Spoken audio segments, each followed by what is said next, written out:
Okay, so what are remote sensing platforms?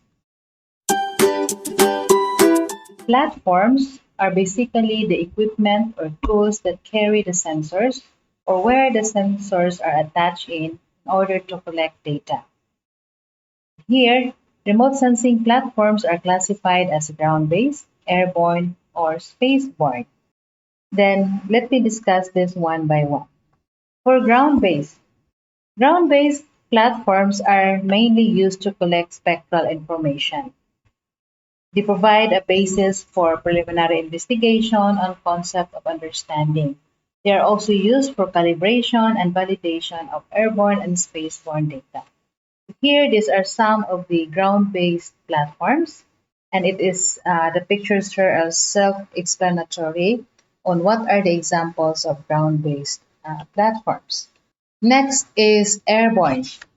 Airborne platforms provide higher resolution images of smaller area, and it also capture a wider coverage than the ground-based. Okay, so we have example of airborne such as the kite, drones, as well as airplanes or helicopters. Next is Spaceborne. The most common remote sensing platforms are satellites or spaceborne platforms. This type of platform has many advantages over a manned spacecraft. Since no life support systems are needed, they are also less expensive to install and launch, and that satellites can operate for very long periods of time if they are programmed to do so. Okay, so we have these are some of the pictures that illustrates the different types of spaceborne platforms. So we have here the polar orbit, low Earth orbit, and geostationary orbit. These are some of the factors to be considered when choosing a platform for a project. One is spatial resolution. This is something to do with the smallest object or features that we want to detect by the sensor. For example, would you like to see the narrow roads or just the highways? Second, time and coverage.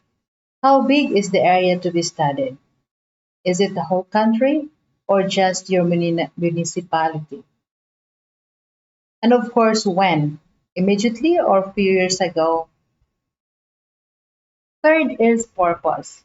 What to do with the data? Or for what purpose? Is it for mapping purposes? Or is it for inventory or assessment, etc.? Okay, so these are the factors that you have to consider in choosing the appropriate platforms for a project. Okay, so that is all about the different remote sensing platforms. Next discussion will be principles of radiation.